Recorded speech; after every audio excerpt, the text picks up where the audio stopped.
Эгерде Аллах Таала бөлүп берген, тагдырына жазып койгон, өзүнө тагдыр насип кылган нерсеге ыраазы боло турган болсо, Кудай Таала ошого береке берип, анын рызкысын кеңейтип коет дейт. Кудайым ага береке берип, рызкысын кеңейтип коет дейт. Эгерде кимдир бирөө ага бөлүнгөнгө ыраазы болбой турган болсо, лам юбарик фи лагу, ага берекесин жибербейт дейт. Ömür boyu Kudayga narazi болгондор бар. Ал эмес өзүнүн жаралып калганы наразы болуп калгандар бар. Булар эч убакта жарыбайт, ömür boyu наразы бойдон жүрө берет да. Наразы болбош керек туугандар. Азыр жашап аткан жашоого ыраазы бол. Өзүңүн бар экениңе ыраазы бол. Мечитте олтурганыңа ыраазы бол. Мусулман болгонуңа, ичинде кыргыз болгонуңа, ичинде кочкорлук болгонуңа дагы ыраазы бол, урматтуу бир тууганым. Наразы болбо.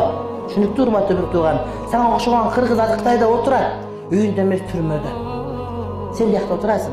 Сага окшогон кыргыз азыр чиркөөдө отурат. Сен мечитте отурасың. Сага